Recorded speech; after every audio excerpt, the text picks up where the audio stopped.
네, 오늘은 전도서 7장 8절 9절 말씀을 공부하겠습니다. 우리 한 목소리로 같이 읽겠습니다. 시작. 일의 끝이 시작보다 낫고 참는 마음이 교만한 마음보다 나으니 급한 마음으로 노를 바라지 말라. 노는 우매자의 품에 머무름이니라. 아멘. 오늘 이 말씀을 공부하겠습니다.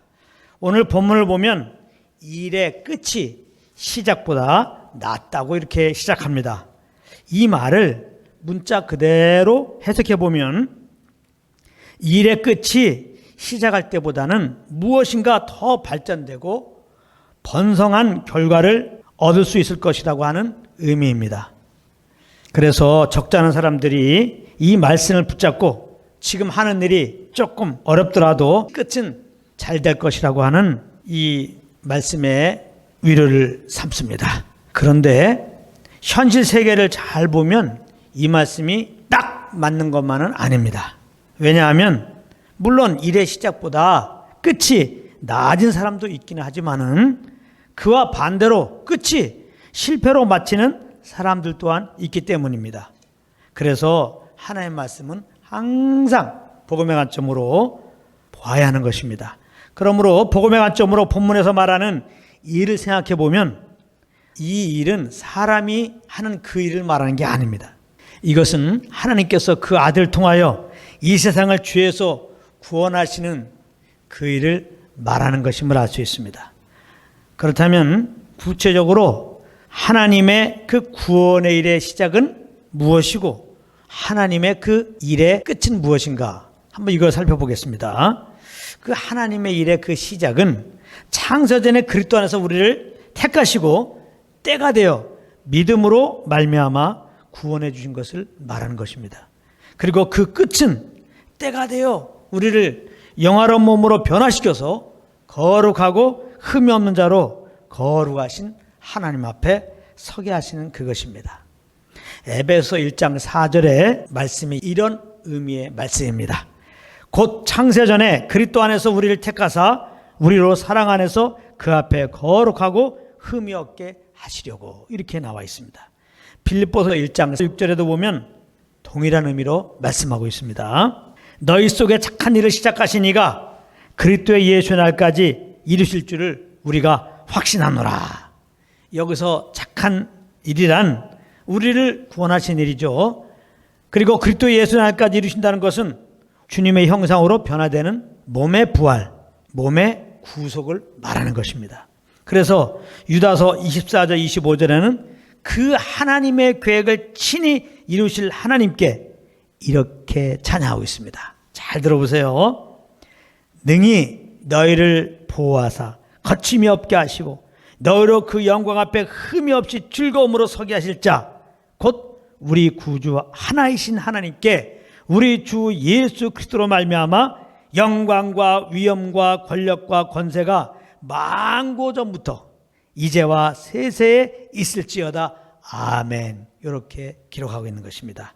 그러므로 하나님의 은혜로 말미암아 믿음으로 구원 얻었지만 연약하여 자주 넘어지고 있는 우리들 입장에서는 영광스러운 주님의 나라에서 영광스러운 주님의 형상으로 변화되어 영광의 하나님을 만나 뵙게 된다는 이 진리 앞에서 보면 끝이 분명 나은 것입니다. 따라서 우리의 연약함과 상관없이 그 계획하신 바를 친히 이루실 주님과 그 주님의 일의 끝을 생각한다면 그것이 영혼의 닭과 같은 소망이 되어 이 세상에서 어떠한 상황에 있든지 간에 우리는 흔들림 없이 기쁨으로 주님을 따를 수가 있는 것입니다. 그래서 데살로니가전서 1장 3절에는 인내를 말할 때 소망의 인내라고 그렇게 표현한 것입니다. 성경에서 말하는 인내는 소망의 인내예요. 부활의 소망, 주님 만나 배울 소망, 이 소망은 우리를 인내하게 한다 이 말이에요. 우리를 인내로 인도해요. 오늘 본문에 나오는 참는 마음이 있어요. 참는 마음.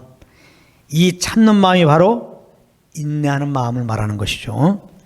끝을 바라보는 가운데 가지게 되는 이 참는 마음이 교만한 마음보다 낫다라고 본문은 말씀하고 있습니다. 여기에서 나오는 교만한 마음이란 무엇일까? 급한 마음이란 무엇일까?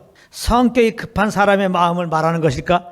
물론 아닙니다. 이것은 소망이 없는 마음을 말하는 것입니다. 하나님에 대한 소망, 하나님을 배울 소망이 없는 그 마음을 말하는 것입니다. 그래서 급한 마음이란 첫째로 예수님을 그 삶의 주인으로 모시지 않는 자들의 마음인 것입니다. 이들은 자기가 자기 삶의 주인이 되어 모든 일을 계획하고 진행해 나갑니다. 그러므로 현실 세계만 바라보는 이들은 자기 뜻대로 일이 풀리지 않음으로 인하여 세상을 원망하면서 노를 바라게 되는 겁니다. 심지어 이들은 하나님께도 노를 바랍니다. 참 안타까운 일입니다. 무엇보다도 그렇게 노를 품고 일평생 살다가 죽으면 어떻게 됩니까? 하나님의 심판을 받고 영원한 불못에 떨어지게 되는 겁니다.